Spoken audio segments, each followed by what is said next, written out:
Alexander the great की कड़ी 10 आज अपलोड कर दी गई है।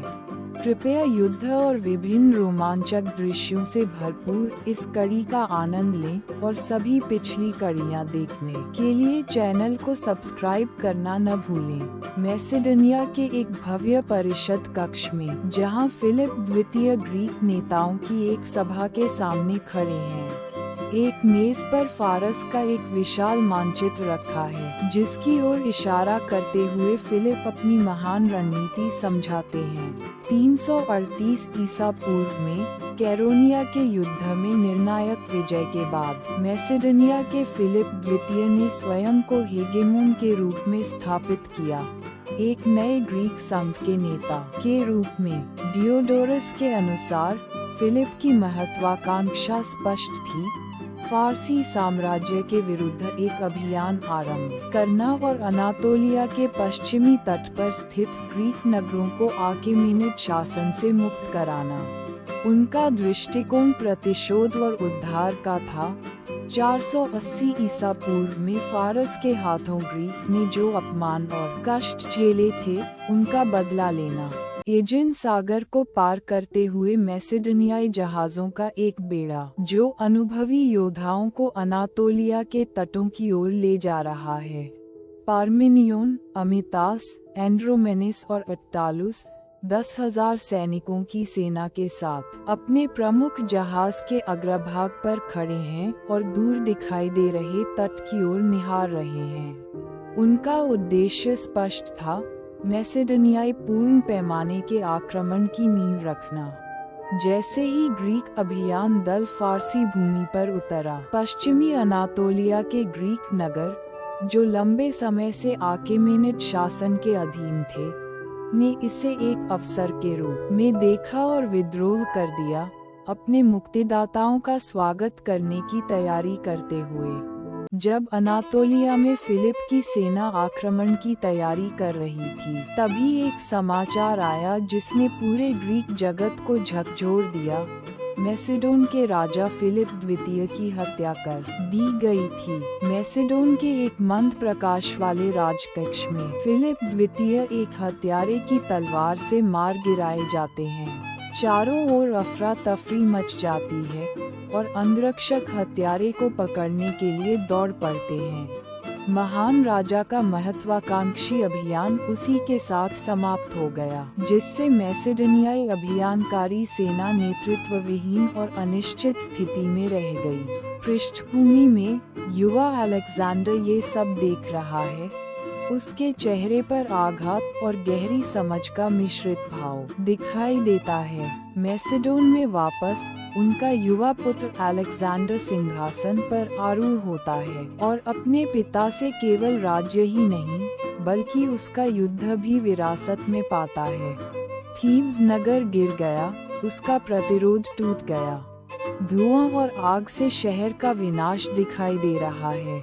विद्रोह कर चुके ग्रीक नगर राज्य, ये समझकर कि फिलिप का अभियान संभवतः समाप्त हो चुका है, हिचकिचाने लगते हैं। विद्रोह कर चुके ग्रीक नगर राज्य, ये समझकर कि फिलिप का अभियान संभवतः समाप्त हो चुका है, हिचकिचाने लगते हैं। दूर क्षितिज पर रोड्स के मेमनन के नेतृत्व में फारसी सेनाएं आगे बढ़ती दिखाई देती हैं। उनके ध्वज हवा में लहराते हुए कुशल भाड़े के सेनापति रोड्स के मेमनन के नेतृत्व में अखेमेनिड सेनाओं ने मैग्नेशिया के निकट एक प्रत्याक्रमण आरंभ किया। मनोबल टूटने और संगठन बिखर जाने के कारण मैसेडोनियाइयों को एक करारी हार का सामना करना पड़ा।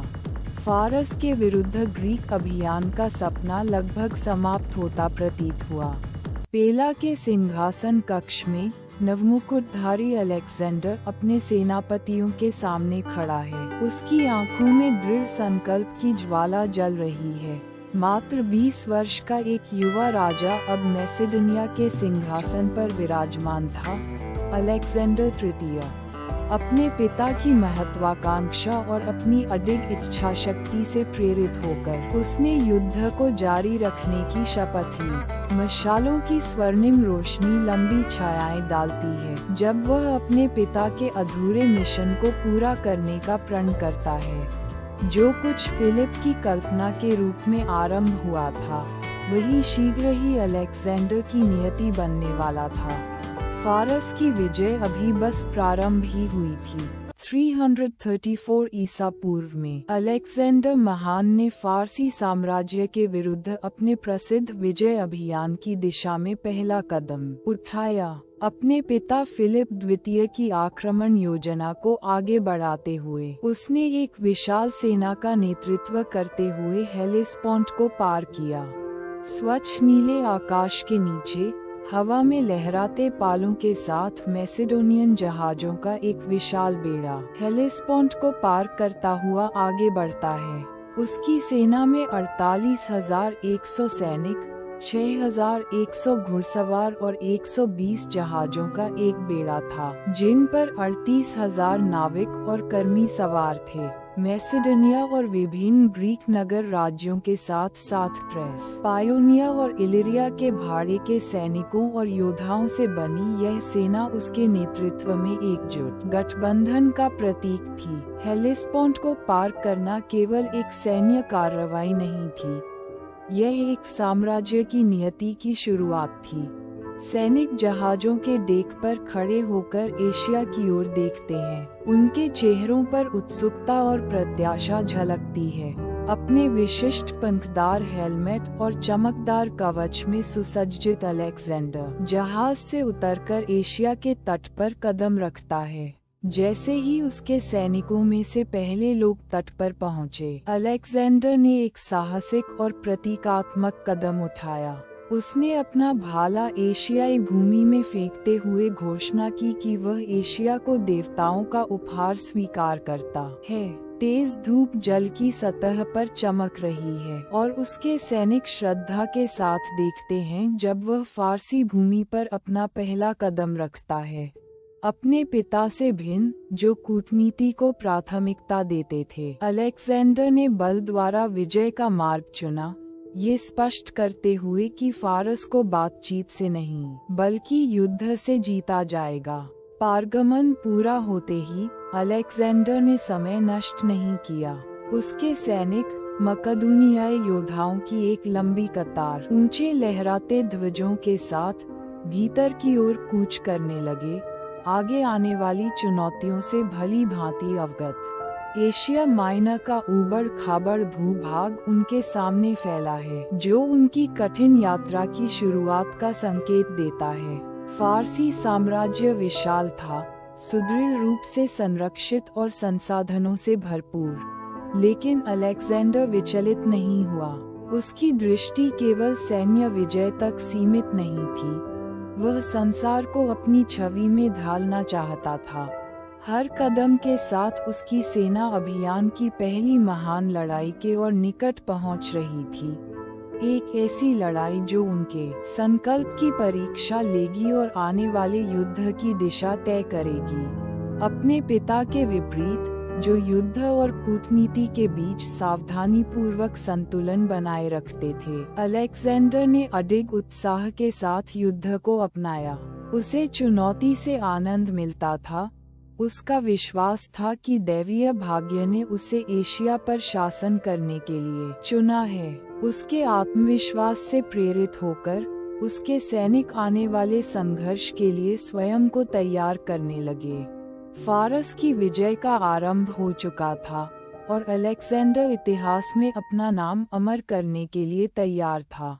अलेक्जेंडर का एक निकट दृश्य, तलवार को मजबूती से थामे हुए, आंखों में प्रज्वलित दृढ़ संकल्प, अपने सेनापतियों और सैनिकों के सामने खड़ा।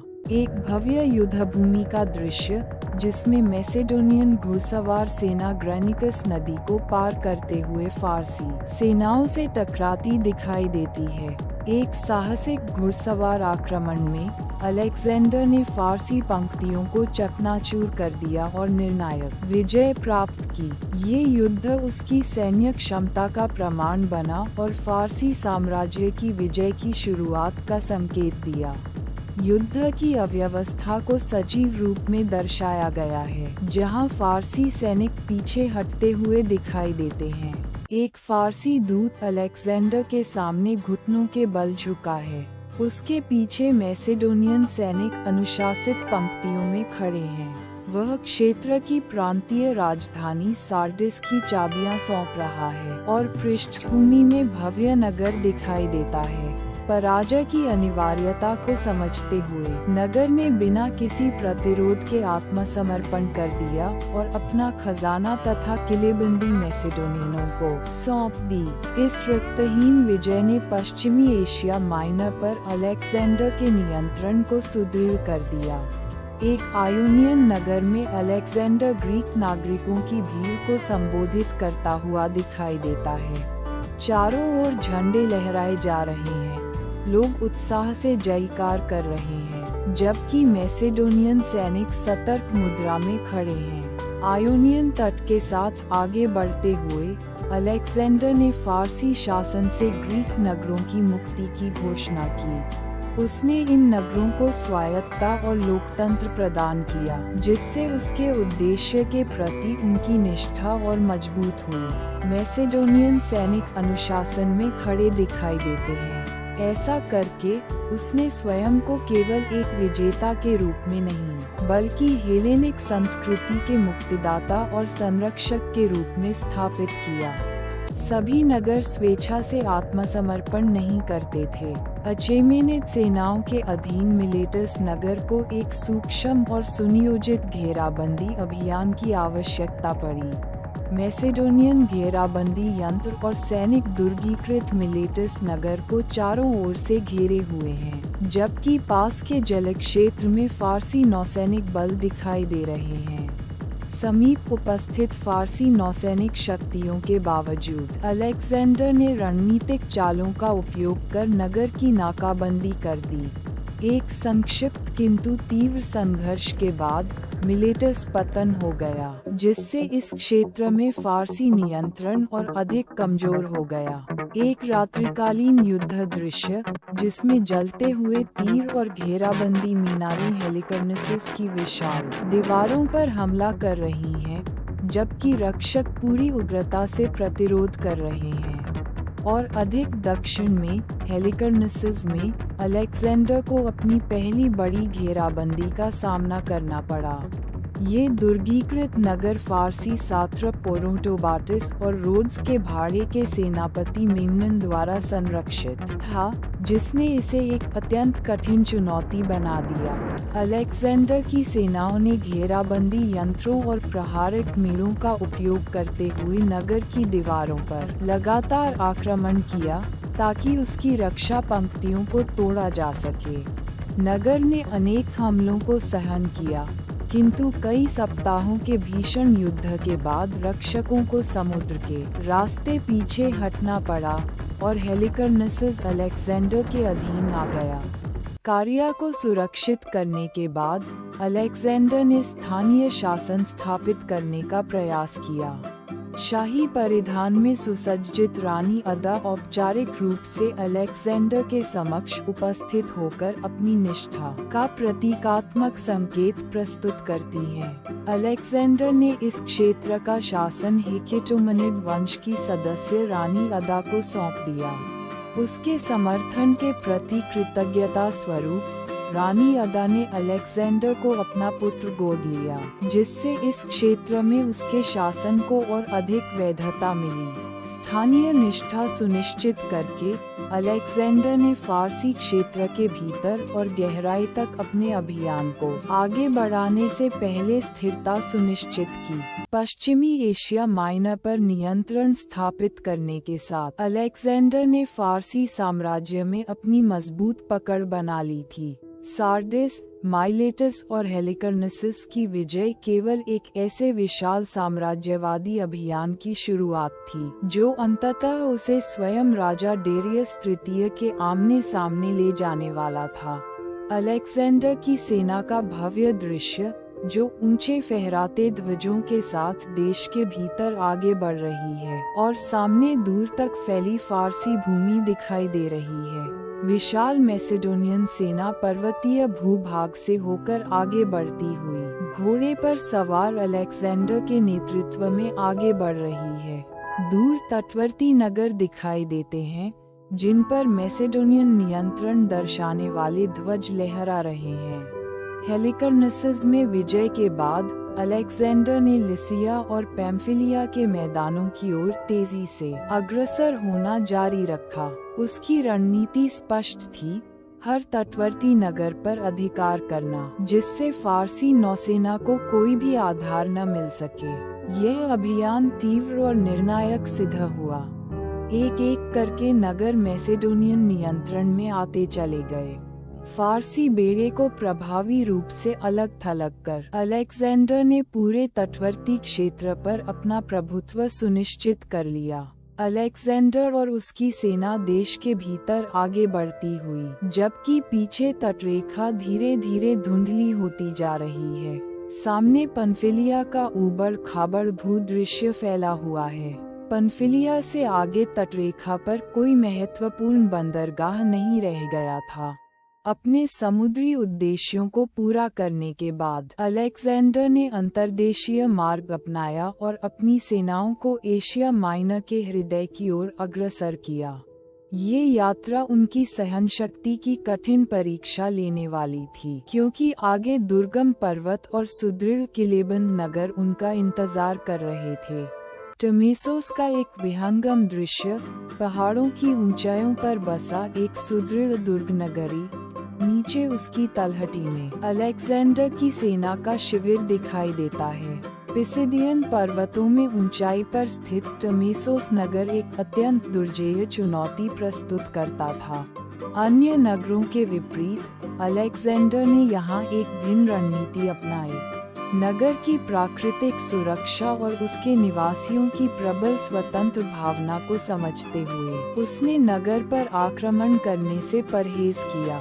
इसके बजाय उसने बिना रक्तपात के अपनी उपस्थिति दर्ज कराई और टमेसोस को झुका दिया। यह एक दुर्लभ किंतु अत्यंत रणनीतिक निर्णय था। प्राचीन नगर गॉडियम का दृश्य, उसका भव्य राजमहल और एक मंदिर के भीतर रखा हुआ वह पुराना रथ, जिससे प्रसिद्ध गॉडियन गांठ बंधी हुई है। अपने अभियान को आगे बढ़ाते हुए अलेक्जेंडर प्राचीन फ्रिगियन राजधानी गॉडियम पहुंचा। मिथकों से परिपूर्ण यह नगर प्रसिद्ध गॉडियन गांठ का केंद्र था, एक रहस्यमय पहेली। किंवदंती के अनुसार इस पहेली को केवल भविष्य का एशिया का राजा ही सुलझा सकता था। चुनौती सामने थी और सभी की दृष्टि अलेक्जेंडर पर टिक गई। अलेक्जेंडर गॉडियन गांठ के सामने खड़ा है, तलवार उठाए हुए प्रहार करने को तैयार। दर्शक उत्सुकता से ये दृश्य देख रहे हैं। अब तक अघुलनशील मानी जाने वाली गॉडियन गांठ के सामने आकर अलेक्जेंडर ने सभी अपेक्षाओं को चुनौती दी। जटिल बंधनों को खोलने का प्रयास करने के बजाय उसने अपनी तलवार निकाली और एक ही वार में गांठ को काट दिया। उसने घोषणा की, इसे कैसे खोला जाता है, इससे कोई अंतर नहीं पड़ता। इस साहसिक कृत्य के साथ उसने स्वयं को एशिया पर शासन करने वाले व्यक्ति के रूप में स्थापित कर दिया। गॉडियन गांठ के कटने के साथ अलेक्जेंडर ने प्रतीकात्मक रूप से शासन करने का अपना अधिकार स्थापित कर लिया था। अलेक्जेंडर की सेना का एक विस्तृत दृश्य, जो आगे बढ़ती हुई अपने अगले अभियान की ओर अग्रसर है। उनके पीछे डूबता हुआ सूर्य दिखाई देता है, किंतु वास्तविक परीक्षा अभी शेष थी। फारस का हृदय स्थल उसका इंतजार कर रहा था और हर कदम के साथ अलेक्जेंडर अपने अंतिम भाग्य के और निकट पहुंच रहा था।